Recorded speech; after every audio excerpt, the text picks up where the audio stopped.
Okay, let's get into this. I want you to picture a specific date we're talking January 5th, 1066. Right. You're in the Palace of Westminster, so just outside the walls of what was then London. And outside, it's just a bitter, freezing English winter. But inside, in the royal chambers, there's an old man, and he's taking his final rattling breaths. And that man is King Edward the Confessor. And, usually when we talk about this exact moment in history, January 1066, our brains just immediately fast forward. Oh, absolutely. You think about what happens next, the arrow in the eye, the Battle of Hastings. William the Conqueror, the Bayeux Tapestry, all that stuff. Exactly. We always treat Edward's death as, just the prologue to the Norman conquest. Which, it makes sense. The Norman conquest is sort of the big reset button in English history, isn't it? It's where most school lessons seem to start. It is, but if you only look forward from that moment, you miss the absolute tragedy of what was ending right there in that room. Because Edward doesn't have an heir. Exactly. When Edward takes that last breath, he leaves no children. And with him, a royal dynasty that had clawed its way up from, basically mud for roughly 550 years, it just goes extinct. We're talking about the House of Wessex. The House of Wessex. And just to give that some scale for everyone listening, 550 years, that's longer than the time between Columbus sailing to America and today. It's an incredible amount of time. It's a staggering amount of time for one single family to stay relevant, let alone in power. It is an unbelievable survival story. And that is really the mission for this deep dive. We're going to resist that urge to just jump ahead to the Normans. We're hitting rewind. We're rewinding the tape. Yeah. We're going all the way back 550 years from that deathbed to figure out, who were these people? How did a family of what were, let's be honest, petty warlords in a swampy corner of southern England, how did they manage to survive the collapse of the Roman Empire, fight off the Vikings, and then eventually build the nation we now call England? It really is the ultimate underdog story. But to understand where they started, we have to look at the world they were born in. We have to set the scene. Exactly. We're dropping into the 5th century AD. And the vibe here is, it's apocalypse. It is total systemic collapse. You have to remember, before this, Britain had been a province of the Roman Empire for nearly 400 years. 4 centuries. That's a long time. It's an eternity. You had central heating and villas. You had a paved road network, international trade with the Mediterranean, a functioning currency, a bureaucracy. And then in 410 AD, it's like the lights just go out. Right. This is the famous moment where the Emperor Honorius basically sends a letter to the Britons saying, look to your own defenses. That's the one. Rome is, it's literally burning. You've got the Goths, the Franks, the Vandals. They're tearing up the continent. The empire is bleeding out. So they have to make a choice. They make a strategic decision. They pull the legions out of Britain to go fight fires closer to home. And the thing is, they never come back. So just try to imagine the police, the army, the civil service, and the banking system all packing up and leaving on the same Tuesday. That's a perfect analogy. Yeah. That is exactly what it was. And the vacuum it left was just massive. Literacy plummets. Right. People stop building in stone and go back to building with wood. The entire economy just implodes. We call this period sub-Roman Britain, but honestly, it was a post-apocalyptic landscape. And nature hates a vacuum. So into this chaos, you get new players arriving on the scene. Coming across the North Sea. Yeah, you have waves of Germanic tribes, Angles, Saxons, and Jutes crossing over. Now, these aren't organized armies with a flag and a general. You have to picture them as opportunistic war bands. Just looking for a chance. They're looking for land, they're looking for loot, and they are finding a country that has completely lost its defense. They just overrun the eastern and southern coast, carving out these little tin pot principalities. It's basically Mad Max with swords. That's a very accurate description. It was a time of warlords, and out of that chaos, on the southern coast, the House of Wessex emerged. Okay, so let's meet the founder, the man who starts this whole incredible lineage, a guy named Cerdic. Cerdic, he is the patriarch. Now, if you look at the Anglo-Saxon Chronicle, which is the main historical source we have, that we have to remember it was written centuries later. With an agenda. With a huge agenda. Yeah. But the story it tells is pretty standard for the time. It says Cerdic and his son Cynric arrived in the year 495 with 5 ships. Just 5 ships. 5 ships. They land on the coast, probably near modern-day Southampton. They fight a local British ruler named Nadan-Leod. They win a decisive victory at a place called Certisford in 590, and boom, Cerdic becomes the first king of the West Saxons. Okay, so that sounds like standard operating procedure for a Saxon warlord. Show up, kill the locals, plant a flag. It does. But looking at the research notes you've pulled together, there is a massive, massive snag narrative, and it's right there in the name itself. This is the detail that keeps historians up at night. This is the real aha moment. Cerdic is supposed to be the father of the English race, right? The founder of this pure Germanic Saxon blood. But Cerdic is not a Germanic name. It's not. No, not even close. Linguistically, it's Brittonic, it's Celtic. It is an anglicization of the name Caratak. Wait a minute. So the founder of the Saxon dynasty has a British name. That's like finding out the first king of France was named Steve from accounting. Right. It doesn't fit the brand at all. What on earth does that imply? Well, it implies that the lines between invader and native were much, much blurrier than the old history books like to suggest. So it wasn't just a clean... Probably not. Was Cerdic actually a native Briton who rose to power and adopted Saxon culture because that was the cool new thing? Or was he a Saxon leader who had lived there long enough to intermarry with a high-ranking British family, and he gave his son a local name to, appease the population? It suggests a kind of dual world, doesn't it? Integration, not just extermination. Precisely. It suggests a world where Germanic rulers might have been intermarrying with locals or adopting Celtic culture to legitimize themselves. And it's not just him. Oh. Look at the early lineage, what some people call the Sea King. You have Cynric, Chillen, Ceolwulf, Cynwal, and then you get a king called Caedwalla. Caedwalla. That sounds incredibly Welsh to my ear. It is clearly Celtic. So this idea of a pure foreign Germanic bloodline just replacing everything is probably wrong. The House of Wessex, from the very beginning, seems to be a product of this mixed, chaotic, sub-Roman world. They were survivors who knew how to adapt. And speaking of Wessex, let's just clarify the name for everyone. It isn't the House of Cerdic. It could be, and some historians do use that term. Yeah. But Wessex is just a portmanteau. It stands for West Sax. Geographically, where are we talking about? We're talking about Hampshire, Somerset, Wiltshire, Dorset. They were the western extremity of the Saxon invasion. Right, because if you went further west into what's now Cornwall and Devon, that was still Dumnonia, still Celtic territory. Correct. The West Saxons were the frontier guard. And for the first couple of centuries, the 6th and 7th centuries, it wasn't some stable, unified king. It was a collection of warlords. Lots of infighting. Constantly. You had family power struggles, rapid turnover of kings. You'd have powerful leaders like Cylon, but then they'd get pushed out by younger, more aggressive upstarts. It was pure survival of the fittest. So how do we get from that survival of the fittest warlord culture to an actual government? Because eventually you can't just run a country based on who has the biggest biceps. You need rules. You need institutions. That's the big shift. And it happens in the late 7th and early 8th century. For that, we have to talk about King Ine. King Ine, he rules from 688 to 726. I mean, that's a really long run for this era. It is miraculously long. And Ine represents that crucial shift from pure warlords to institutional build. In the year 694 AD, he issues a law code. Which is a huge deal. This isn't just about force anymore. It's massive. Yeah. He's codifying Germanic customs into written law. And crucially, he's writing them in English, in Old English, not in Latin. Making it accessible. Exactly. These laws covered things like landholding, theft, murder, and most importantly, the concept of the weregild. Weregild, that translates to man pride or man gold. Exactly. In this society, justice wasn't about prison. They didn't have the infrastructure for jails. Justice was all about compensation to avoid endless blood feuds. So if I kill your brother... you have to pay the family.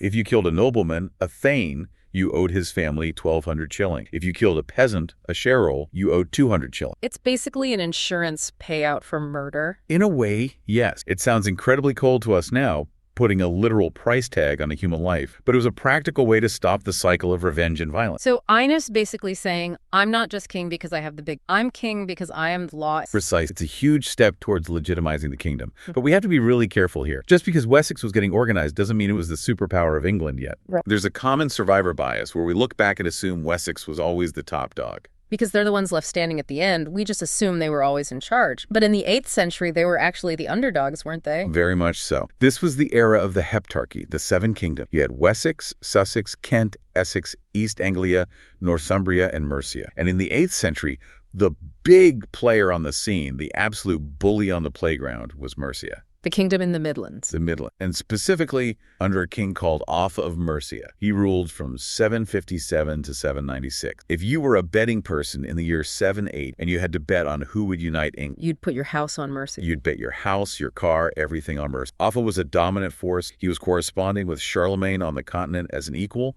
He built Offa's Dyke on the Welsh border, this massive earthwork barrier that you can still see traces of today. So where was Wessex in all this? Just trying to stay out of the way. Wessex was secondary. They were often struggling just to maintain their independence.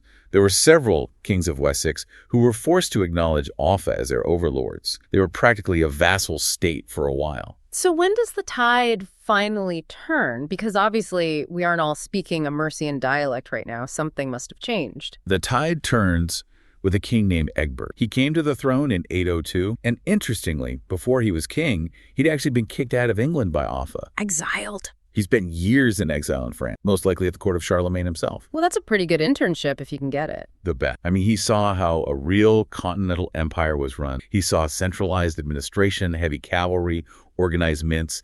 When he came back to Wessex, he applied those lessons. He slowly, methodically built up Wessex's. And the big showdown happens in the year 825. The Battle of Ellendon. Egbert meets the Mercian army at Ellendon, near modern-day Swin, and he absolutely crushes them. Really? A decisive victory. A completely decisive shift in the balance of power. From that point on, Wessex becomes the dominant power in southern England. They absorb Kent, Essex, and Sussex. And Mercia begins this long, slow decline. Okay, so by the mid-9th century, Wessex is looking pretty good. They've finally beaten their main rival. They control the south. They have law codes. They're on the up. But then something happens that changes the entire... The apocalypse arrives. Or at least that's what it must have felt like to the Anglo-Saxons. The Vikings. The Viking. Now, it had started earlier with raids in the late 700s, like the infamous attack on the monastery at Lindisfarne in 793. Right. But those were hit-and-run attacks. Yeah. You know, smash the monastery, grab the gold and the silver, burn the books, and get back in your longship before the locals can organize a defense. It was terrifying,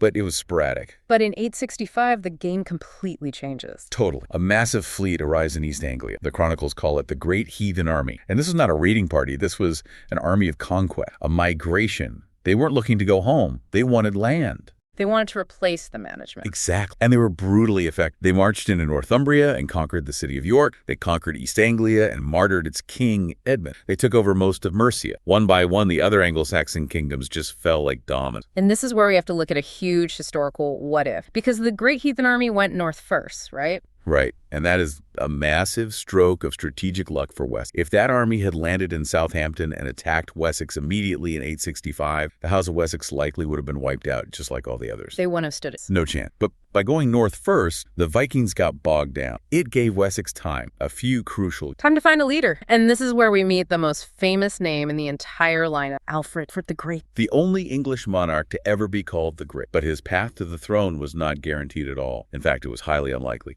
He was a fourth son. The spare to the spare to the spare. Exactly. And by all accounts, he was the scholarly, quiet one. He apparently loved books more than sword. But his three older brothers all became king, and they all died in rapid succession, mostly from the stress and the wounds of constantly fighting the Vikings. The throne was a death sentence. It really was.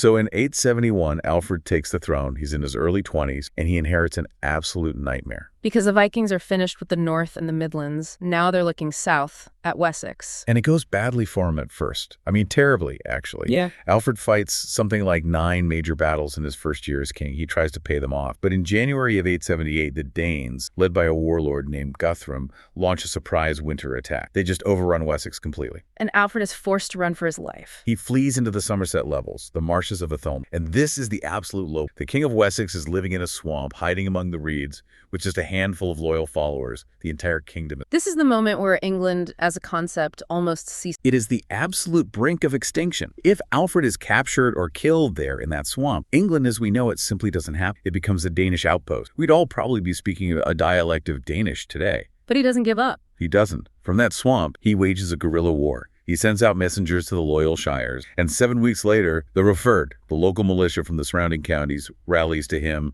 at a place called Egbert's Stone. And they meet the Danes at the Battle of Edington. It's the shield wall clash to end all shield wall clashes, and Alfred wins. He defeats Guthrum's army, besieges their camp, and forces Guthrum to surrender and accept baptism. Now, we have to be clear here because it's a common myth. Alfred did not conquer all of England. No, absolutely not. That's a huge misconception. He secured Wessex, he pushed the Danes back, but they still held the north and the east of England, the territory that became known as the Danelaw. So what he did was save the idea of an English kingdom. He saved the final candle from being snuffed out. He didn't rule the whole thing, but he ensured there was still an it to fight. But he also used the peace that followed to build. He wasn't just a warrior king. He was a systemic... No, and this is really why he's the great. He realized the old system of just, call up the farmers when you see the longship didn't work. So he completely reorganized the military and the defenses. That's right, where the birds come in. Exactly. He built burgs, fortified, defensible market towns all across his kingdom. The idea was that no one in Wessex should be more than 20 miles, about a day's march, from a place of safety.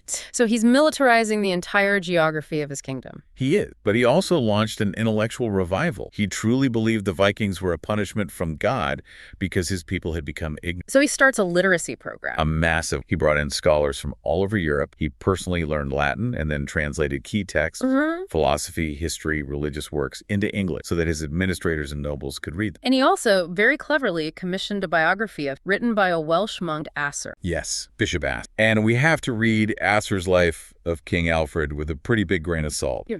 It was political propaganda. It was designed to present Alfred as the ideal Christian, the perfect ruler. It's the source of the great myth? It absolutely is. It's largely thanks to Asser that we have this glowing image of Alfred today. But Asser also gives us these little details about Alfred's personal life that are actually quite painful. You mean a health? Yes. The sources describe him as suffering from a really painful chronic illness for most of his adult life. Modern doctors, looking at the symptoms described, suspect it might have been Crohn's disease or perhaps severe hemorrhoid. So just picture this man. He's fighting Vikings, he's rebuilding cities from scratch, he's translating books, he's governing a kingdom, all while in constant agonizing pain. It's incredible. He died at 50 in the year 899, likely worn out by the strain of... So Alfred saves the king, but the job of unifying, actually turning it into one single country that falls children and... It does. And this brings us to what you could call the golden age of the House of Wessex in the early 10th century. This is a period that often gets skipped over in popular history, but it is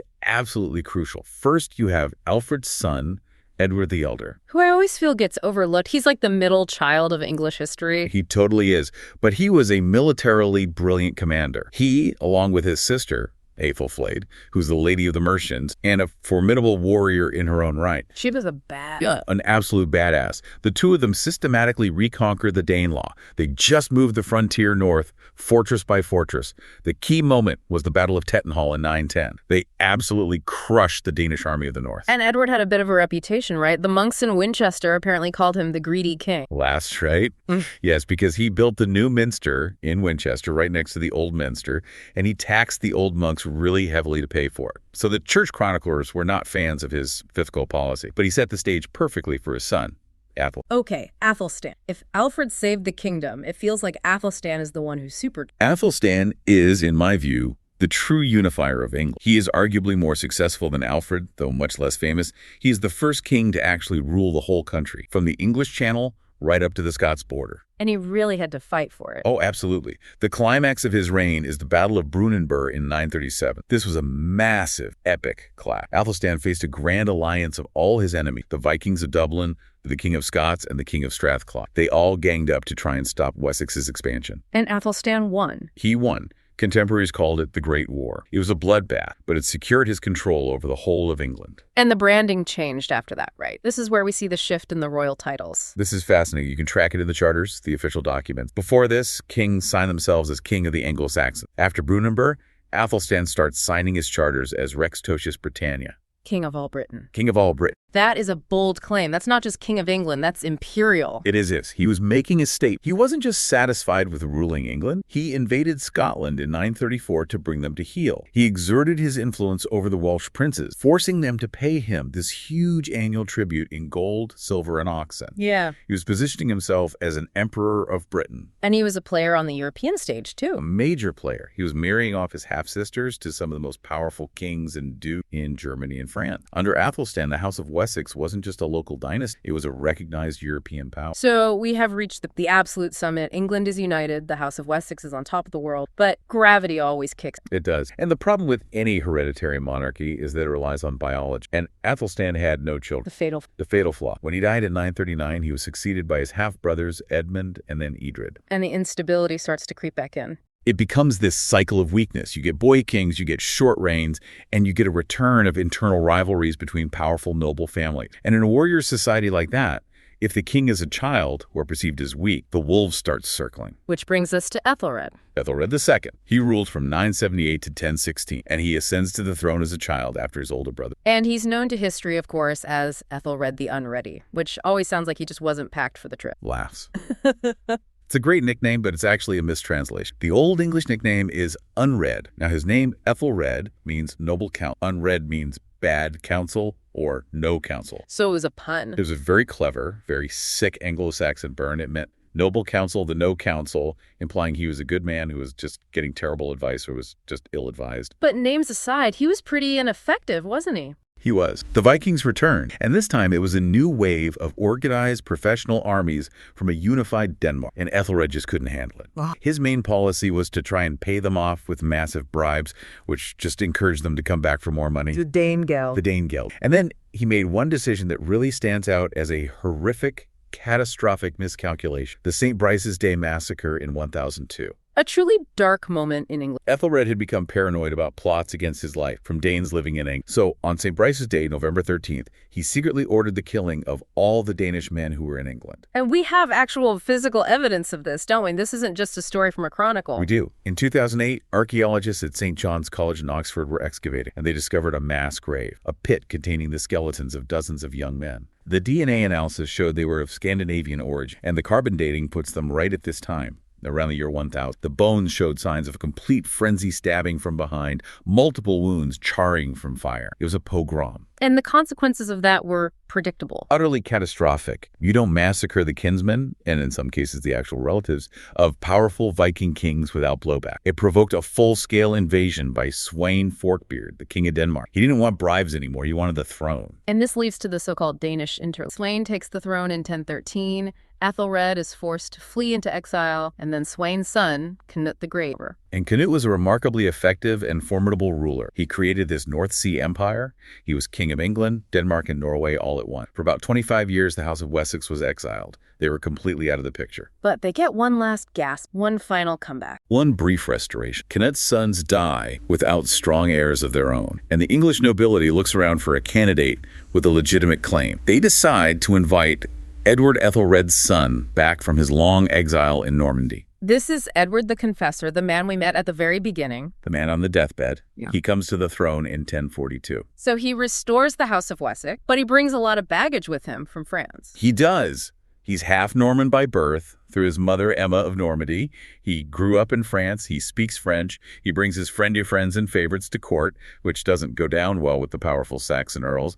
He's almost a foreigner in his own land. And of course, he has that fatal flaw we mentioned right at the start. The same one as Athelstan. No children. He was married to a very powerful English noblewoman, Edith, the daughter of the most powerful earl in the kingdom, but they had no offspring. You know why? Was it a medical issue? It's still debated. Some later pious chroniclers said he was so holy, so confessor-like, that he remained celibate his whole life.